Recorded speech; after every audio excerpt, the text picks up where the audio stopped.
those are words that I stand by, homie. It doesn't mean I'm gangster, it doesn't mean I'm country. It means that my life is in my hands only. I don't have money for security, I don't have armed guards that I keep snug around me. You don't think I deserve protection like you do, and that means you don't give a fuck about me. Gated community, that's what you live in. Hatred and mutiny, that's what we live in. So come down here and hang with us for a minute. See if you leave with the same fucking opinion. Who's gonna help me out if I get robbed? What if somebody were to beat up my mother? Who's gonna be there to save our lives? You? Nah, me, motherfucker. I'm the only one that's got my back. It's dog eat dog, these are not no cats. There's cops in Michigan that can't even respond to the calls because the cars ain't got no gas. Great. Police don't have any fuel. You don't know if they'll arrive when you call them. The babies are starving. My girlfriend can't find a tampon, and yet somehow you and I are the problem. Somehow. I've never bought a gun without having my background scanned and approved. The only loophole I've seen on a gun is the one that you put a fucking lanyard through. It's not true that you can go to the store and just swipe your card and get a Glock and run. It's funny, the people that say that shit have literally never even shot one. Dumbass. Hey, Matthew McConaughey.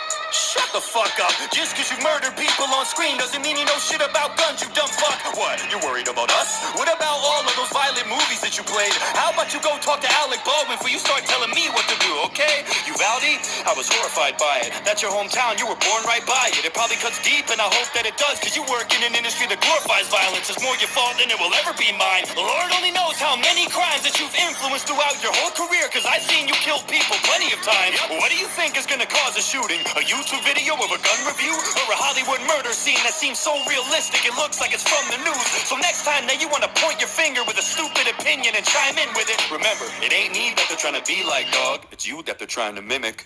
I feel way more safe in a place where the people are legally armed. If something happens like a mass shooting, I have a way less chance of being lethally harmed. The criminal is gonna think twice if he knows everybody is a piece underneath their clothes. And Mayor Lightfoot will probably tell you different, but have you seen Chicago?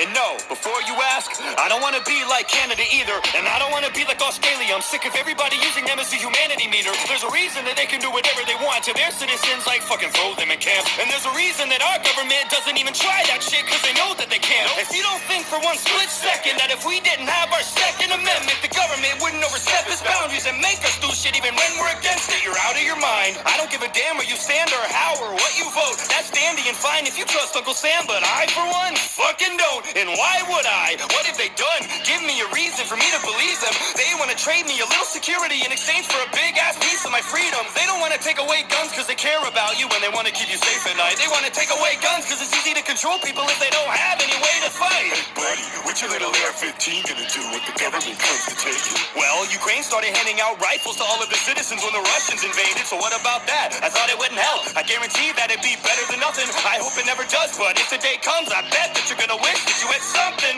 This is the only country on earth where the people have real strength, and nowadays with all the shit going on, it's the only thing that makes me feel safe. If there's anything that I've learned in the past couple years looking back at the pandemic, all of the shit that we have is fragile, and it could snap at any second. Fuck all of the politicians. I don't trust anything they say. Take the word gun out of gun control and that's all that it is at the end of the day. I don't give a fuck how crazy you think that I look or I sound when I say this shit, but our Second Amendment's the only thing that stands between us and a dictatorship. And as for the kids, I'm not a security expert, so I won't act like one. But I think that if we can send over $50 billion to Ukraine, we could surely spend that much, or more, or less, here in our own country to fortify our schools and make them more secure so that every kid can get an education safe and sound. Place several trained armed guards in every school across America. You know, real men who won't stand by for 45 minutes in the hallway while a shooting unfolds in front of their own eyes. And pay them well, too. There's veterans that need the work. Why not protect our kids the same way that we protect you? Politicians are protected by guns. Celebrities are protected by guns. Every important person that walks this earth is protected by a gun. But our kids, they're important. Just not as much as you.